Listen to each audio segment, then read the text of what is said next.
I mean, as you can see without me even showing you that the car's been repainted. That's obvious, right?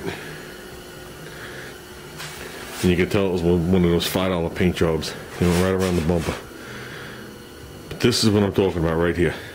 Besides that little hole there, we ain't even worried about that. That hole isn't rot. It's from them grinding the living crap out of the corner. Now, here's the curve I'm talking about, which is there till you get to right here. And this is the body seam. Forget about the fact that I would never sand it out and get it to stop rusting. It's hit up in here, like right across. Has damage right here, whatever it is. So my plan is to change this piece that you see, which it's hard for me to film this, right?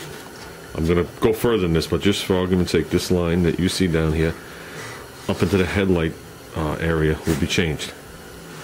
I'm not touching the headlight bucket because there's nothing wrong with the headlight bucket that I could find. Okay, at least that I can find so far. This fender's definitely going to be Frankenstein. There's going to be welds everywhere and Bondo everywhere. Me doing the best I can to straighten it before I put the Bondo on, but like I said, sometimes that's the difference between an all-out professional that does it every day and someone like me that does it once every billion years. That's my disclaimer. Live with it, like it, or leave. No, I'm only kidding. But I'm going to pop this headlight out. These headlights are very hard to get. It's not the bulb, it's the bucket. Okay, 64 and 65, they countersink the headlight in. 66 and newer, it sits normal and you can interchange it with any other Rambler or American Motors. But these sit in like an extra 1/2 to 3/4 of an inch. And when I first got my car, when the guy handed me all the parts, because he had started putzing with it, he gave me the wrong headlights, and when I put it together, I was like, this don't look right. Because the headlights are supposed to be countersunk into these tunnels like a turbine car. But yet they came out of the turbine and it looked a little weird, but I drove like that for a year before I wound up getting the other headlights. Because he wound up losing them and he didn't have any more. And they wound up coming off these fenders. But yeah, I'm going to put some tape around the edge of this thing and I'm going to get this thing on the car and see where we go from here, guys. Wish me some luck. Quick as I took it off. Not any major problems. Hopefully nothing bent that I don't see.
Up over here. That does not slip back all the way, I can tell you that.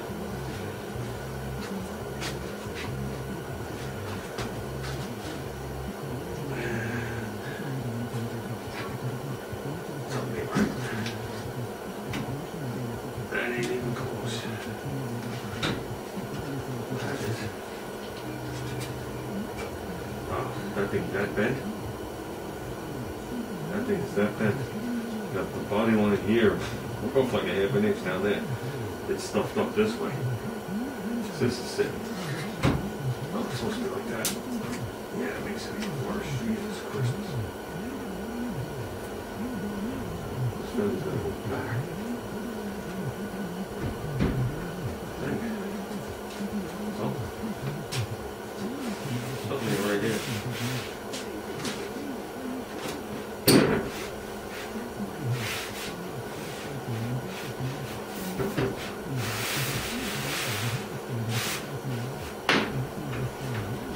Something's wrong with that.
it.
Definitely fitment issues. This corner is pegged. You get this line up, this ain't even close, but that's because it was hit there. Hope we could use this fender. And this is still sticking up because the hood's not closed. But it hits here and dips big time there. And even if I draw this in with the bolt, this is still going to be bowed up. I might need massaging, and the fender still has to go back. See the gap? We're not hitting the tire.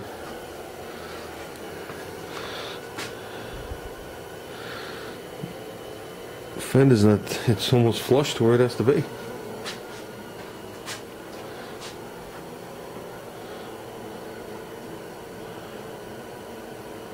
So I don't know if it has to go back. The front might have to go down. And that'll tighten up this gap at the bottom. So that's about how big the gap always was. And it's lined up with the cowl, exactly. That's the way Rambler's gap is up here. So like I said, I think if you bolt this in, I think that would be fine. The question is the bolt hole lined up? No. That thing is totally tweaked. And I think that's what's holding the fender up. Well, let's get this back off. I like this car in green. I always did.